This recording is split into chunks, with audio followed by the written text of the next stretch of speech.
Hi, my name is Nicole. I'm with Family Liberation Front, and today we are going to talk about documenting your case. So, I'm going to split this into two separate videos. The first is going to be a more technical video showing you some of the places that you can go and get information that is being withheld from you by the cabinet. So, uh, you need to be documenting every possible part of your case. So you need to be recording your caseworker. If you are in a one party recording state, you can record your caseworker, the home visits, office visits, any interactions that you have with the cabinet. As a one party recording state, it's completely legal for you to record without notifying anyone else. Only one party needs to be aware of the recording, and that party is you. Be careful not to leave a recording device in a room and leave the room. That is a felony.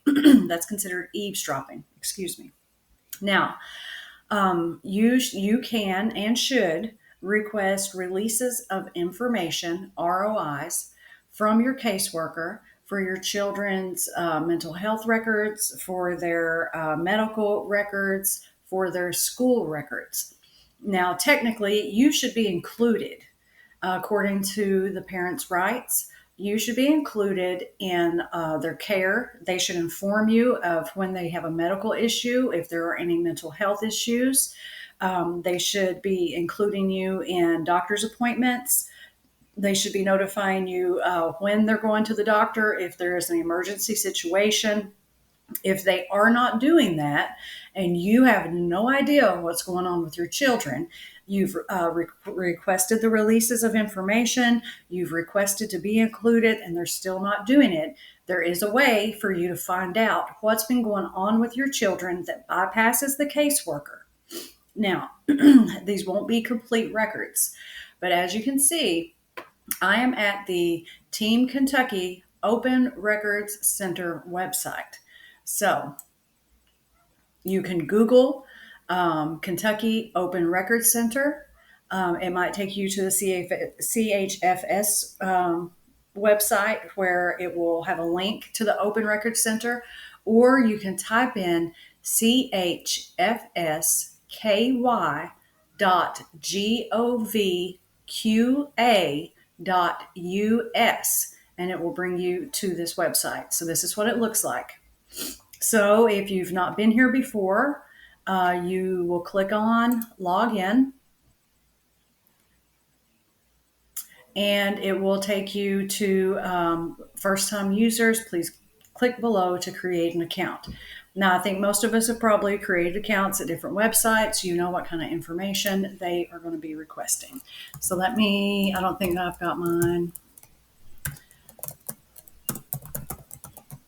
And you guys can hit me on that email. I have a parent group email, which is parentpeergroup@gmail.com.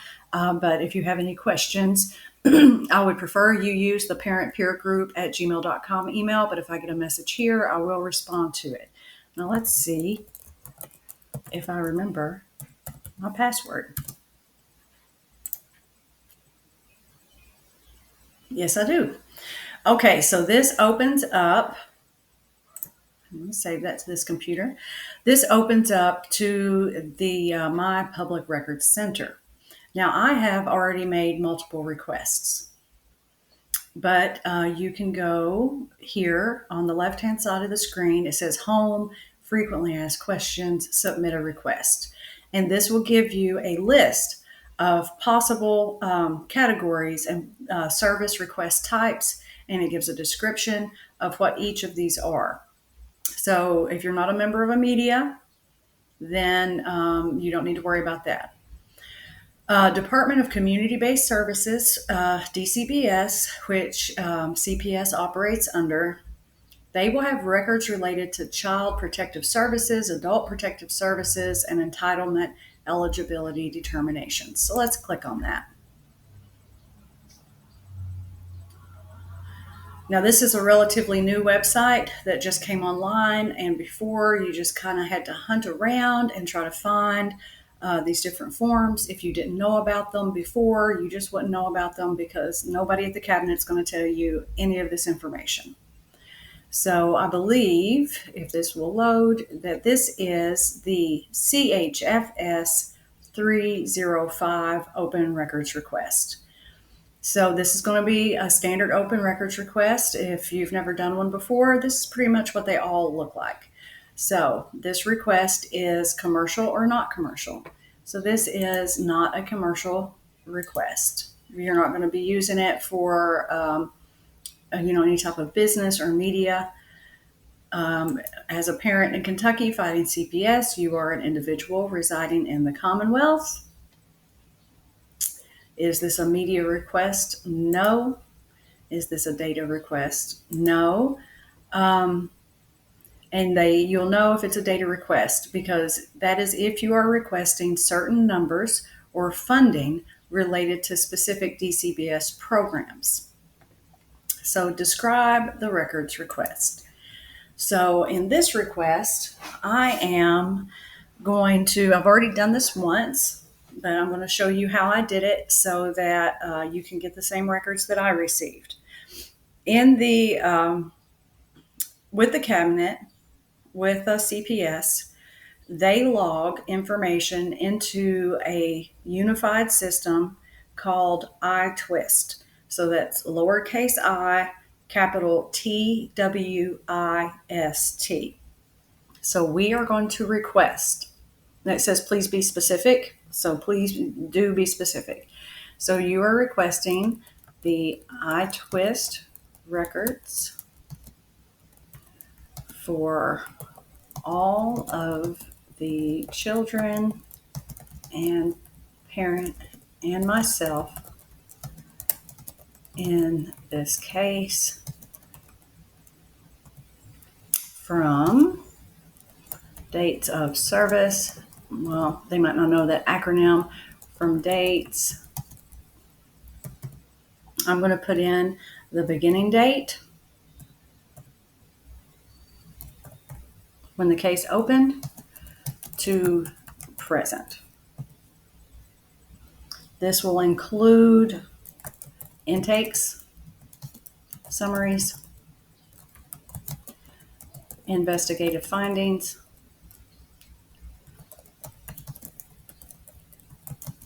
contact logs, delivered service logs. Let's see what else. Intake summaries. The standardized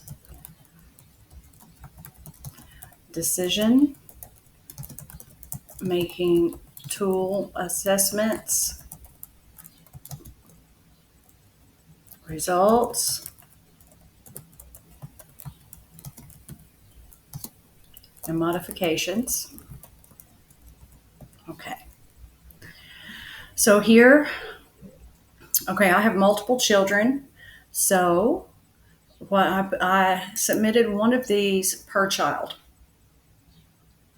So I did one with my name because I have a case. I did one for each one of my children and by their names, keywords, iTwist, and contact records in CPS cases. Okay. Now you're going to want to choose electronic. Now, when you create your account, it will have your email in there. The reason you want to choose electronic is because it's free. So by law, they cannot charge you for this information if you choose to have it delivered to you by email. Now, if you choose to have it mailed to you, here's the different choices: inspect on site, pick up copies, regular mail, or CD. So if you have it mailed to you, it will cost per page. A CD will cost one flat fee. If it's inspect on site, do you really want to go down there and hang out with them and rifle through this stuff? You probably won't be able to leave with copies anyway, or you can go to the office and pick up copies. Either way, you will be charged unless you choose electronic via Record Center. Now, I did not include um, my attorney's information. And here is the charging schedule here, 10 cents per page after 20 pages plus postage. Um, Now, did you attach all the files required for processing your request? So you're going to click on yes, and you are going to upload. Oh, it takes you here. Okay, so you have to fill this out as well, which is pretty much the same form. And this is what I initially filled out. So this is the CHFS 305. What this is the protected health information open records request. So they will release documents to you that you would not be able to get through your caseworker, not because your caseworker doesn't have them and not because they're not allowed to provide them to you. They're just not going to do it. So you'll put in your name, who's requesting the records, what your address is, um, where to send the records, email address to receive the encrypted results, the name, information, whose information you authorize to disclose. So here is where I put in my children's information and the case number. If you don't know the case number, don't worry about it. Fill out the same thing that you put on the other form. This is pretty much a duplicate of that. That you're requesting the iTwist records, the contact logs, the intakes, investigative findings, summaries, the standard decision-making tool results, and any modifications to the standard decision-making tool. The purpose of this is what I had put on is for my personal files as related to my case. And you will upload the front and back of your photo ID and submit this through the portal that we were just on. The specific protected information you authorize the disclosure of, you'll click everything: medical history, immunizations, treatment information, all of this, all of it, all of it. Try to get as much Child Protective Services information. If it's non-adult protective services information, don't worry about that.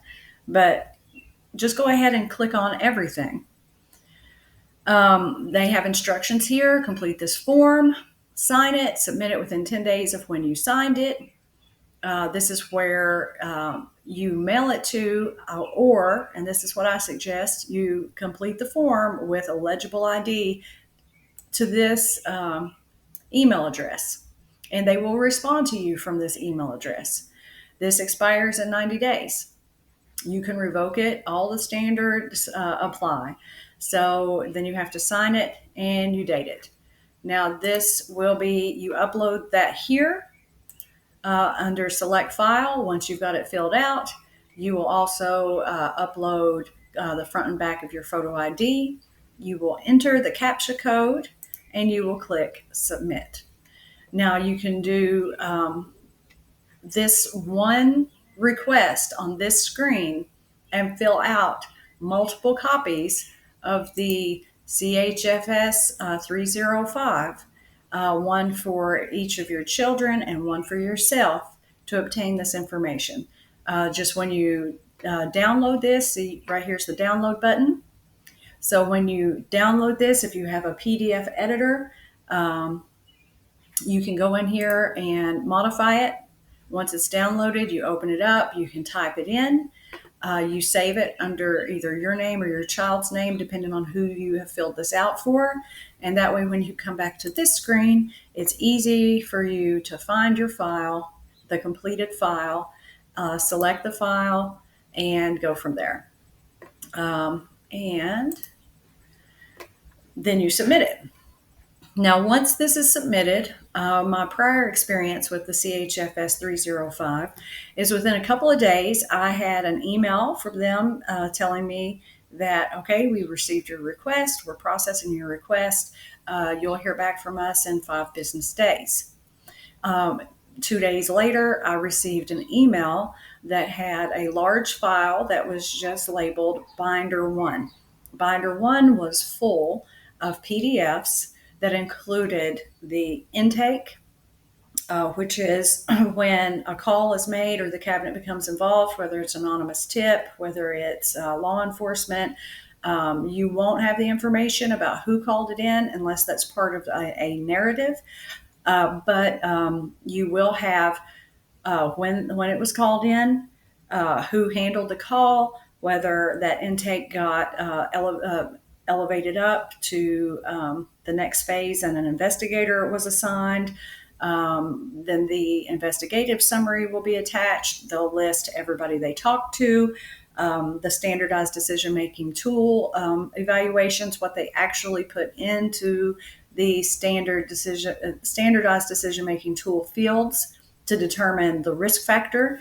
You as a parent, if they talk to the schools, who they talk to, daycare, who they talked to, did they come to your home, did they, all that information's in there. And then if it was unsubstantiated and they close out the case, there'll be a separate PDF for that. And if you've had multiple calls on you, it will tell you when the case was opened, what the investigation was, and when it was closed. And it will have one data set for each one. If your case is ongoing, you'll have to scroll through. You'll see the information that's been submitted by which caseworker, the date that they submitted, and information related to that. Now, another request that I made specifically was since I am being denied access to my children's medical, despite the fact that I'm allowed to have that, I was able to get copies of my children's Medicaid billing records through this option here, Department for Medicaid Services, records related to Medicaid programs and services. So I selected that and I went through. It tells you where this is going, what records are there, how you're logged in. It gives you the applicable laws. And again, it gives you the same options. So this is not for commercial purposes. I am an individual residing in the Commonwealth. This is not a media request. So I chose claim reports, encounter data monitoring report, Medicaid program codes, paid claims listings, pharmacy records, and other. Here, I did one request per child. So I had to fill this out, one for each child. So describe the records that you're requesting. So for child, enter, Jane Doe, all medical billing records. All medical billing records. That's what I put in. All medical billing records. So here I put in billing. And here I put in the dates that I wanted the records. So you use the double arrow to click back through the years. So let's say, and then use the single arrow to click through the months. So let's say you start here. You go back as far back as you need to go. And then you can choose the current date, the end date. Now here, I put in the first and last name of my child. I didn't have a member ID, but I did have a date of birth.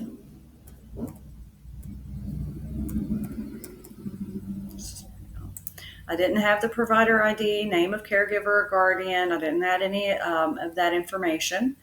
I made sure that it was an electronics records request. I didn't attach any files. I filled out the CAPTCHA and I hit submit. And the result of that was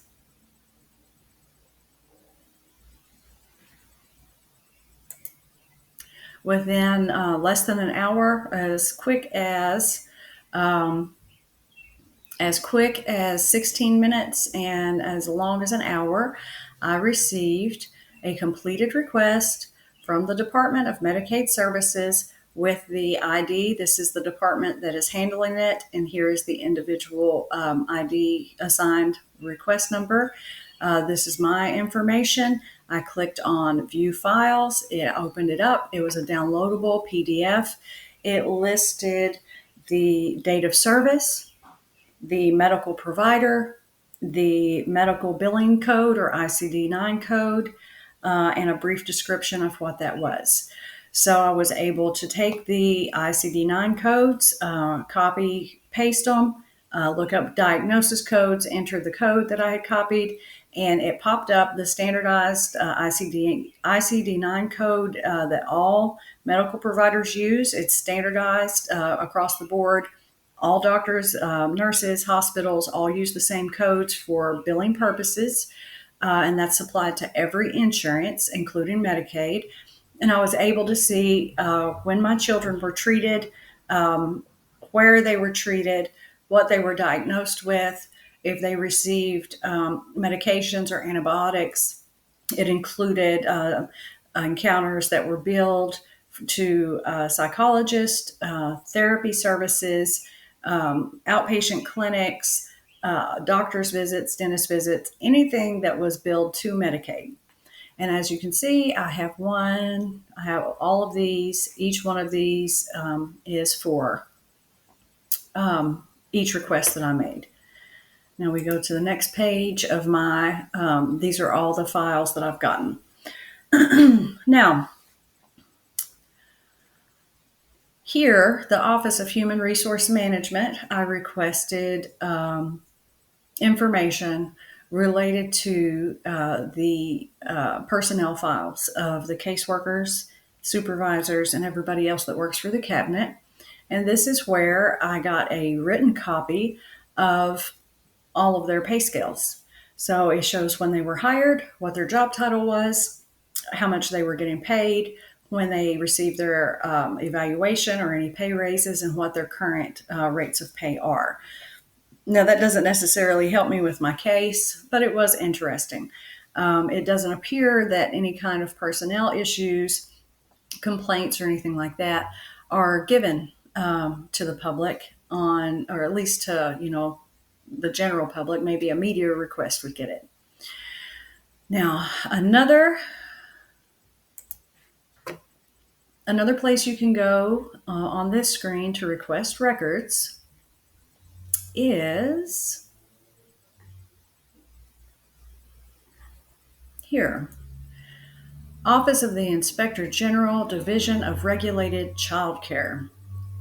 So, the Division of Regulated Child Care is responsible for daycare centers, inspecting them, making sure their licensing is up to par, making sure that everybody has their background checks. And they're also responsible for monitoring and administering child placing agencies. So that foster care placement agency that has placed your child and is providing therapy services to them as well, and if you are moved to termination, will also be benefiting from the adoption, are all regulated under the Office of the Inspector General, Division of Regulated Child Care.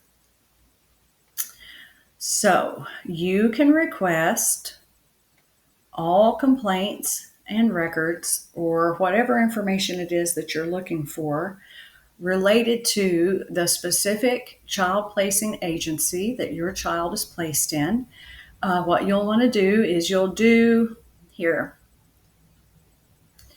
that this is not for commercial purposes, that you are an individual, that this is not a media request. So you want to see statements of deficiency, correspondence, investigative reports, adverse actions, civil sanctions. And then here you will type in, let's say, all records pertaining to investigations, sanctions, and reports for, and then I would type in the name of the, let's call it, we'll just make up a random name for this. But let's say Sky, whoop, foster care and counseling, and then give them the address of the specific foster care placement agency. So let's say they're at 123 Brook Drive, Frankfort, Kentucky. I don't know Frankfurt's. Let's go, blah, blah, blah, blah. Okay. And then you have to supply them with a date range. So if you want to go back a couple of years from the time that you were involved with them, let's say your child got placed into foster care January the 1st of this year, and you decide that you want to see what's been going on with this place since January the 1st of 2022 until the present day, pop that in there. And then again, you'll supply the same information, the name of the facility, their street address, their zip code. You can Google it. Most of them are for-profit agencies. They have websites. They have little signs by the side of the road. It's easy to get their information. Now, it says here, if records on multiple facilities are being requested, separate requests must be made for each facility. So let's say that your children are in this one particular foster agency, but they got switched from one location to another. They have two different addresses in the same city. So maybe they were being treated by this therapist here, and that therapist left and at this first address, and then they got transferred over to the other address at the other location in the same town. You would need to fill out a request for both locations, identifying those specific addresses for each location. Here it says documents dated over 3 years will be an archive. So it's going to take a little bit longer to get those. So if you want to do one that is less than 3 years for each place, and then go back and fill out another one for anything older than 3 years, so that you can get the current records more quickly and get the while you're waiting on the older ones, you can do that. Now they redact protective information, which is common, and it should be free because you're choosing electronic via records center. You will fill out the CAPTCHA and submit. So you should, now there are some instances where they'll just contact you and say, hey, we're going to mail it to you. If they don't send you an invoice or tell you that there's a charge, they're just mailing it out to you for free. So let's look at some of the other options. And all of these open records are going to look pretty much the same. So we went through the Division of Regulated Child Care, the Office of the Inspector General, Division of Audits and Investigations. So these are records related to investigations and audits for possible fraud, waste, and abuse of certain programs administered by the Cabinet. This one looks exactly the same. You will fill it out exactly the same way you filled out the other ones. As you go through, it will be not a commercial request. It is an individual. You are not a member of the media. Describe,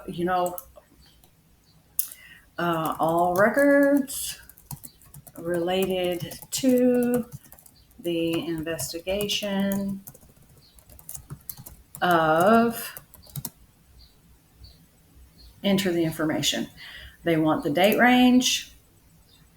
You'll choose electronic records. You'll fill out the CAPTCHA. You'll hit submit. Okay.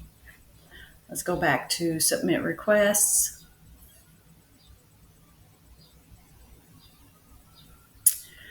Okay. Now, I haven't chosen this one yet, so I'm not sure what kind of information that I would be able to get, but I can promise you I'm going to be filling that out. Here, I asked for the contract and procurement information for the contracts, payments, and vendors. For a provider like the foster agency or another service provider to get paid, they have to sign a contract with the state of Kentucky. Now, you can find this information without having to submit a records request on the Kentucky Transparency website. And we'll do a video about Kentucky Transparency's website and the information that you'll be able to receive there. So I was able to go see, download, and print the contract for the foster placement agency involved in my case to see what their specific duties and role was and how they were contracted to the state of Kentucky in order to get paid. You can, on this one, I believe that you can request invoicing information, but I have not heard back from them. So, it's the same, not commercial. I'm a resident. It's not a media request. So here, invoices, contract, evaluation, scoring matrix. If you have another document that you know that you want, you would click other and specify. And down here, you would just write a narrative of these things plus the other. If you don't have their number, then their solicitation number, contract number, or delivery number, you can go to the Kentucky Transparency website and find it that way and fill it in here to see what other information that you could get, including the invoices. You'll want the start and end date range. You'll put in here just a very, invoices, whatever. Type in the vendor name, and you want to get this electronically. Fill out the CAPTCHA and hit submit. So back to submit a request. Now, each time you do one of these, once they have it, they will send you an email to the email that you signed up with, and they'll tell you, okay, they'll give you information in that email. So if it's, okay, we're working on this, we've got up to 5 business days to complete this request. They'll provide a link to that, so you can just click on that. It'll bring you right back to this screen. If you saved your login information, you just log in real quick, and it'll tell you where it's at in that process. If they need additional service from you, or additional information from you, they will either call you, which they did with me. They called me, and or they will tell you in that email what other information they need from you.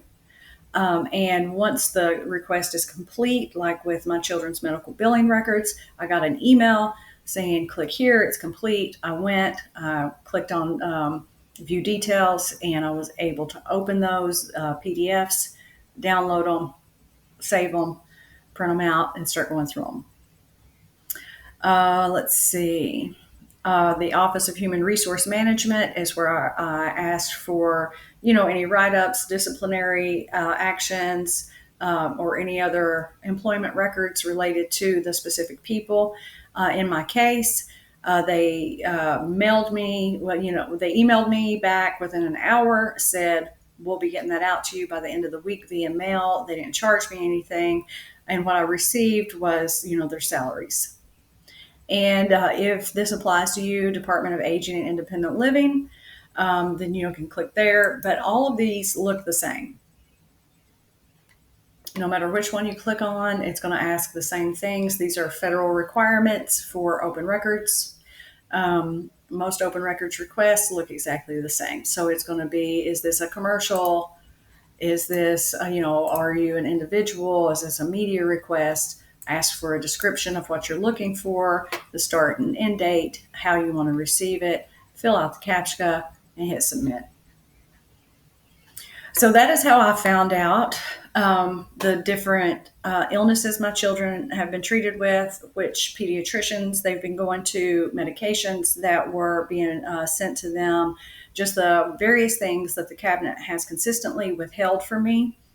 One of the reasons that this is important is because what they are not telling you, they are also misrepresenting in court. And we will go over that more in detail in the next video when we talk about um, other ways to document your case and just more documentation issues. And that is all for the Open Records Requests website.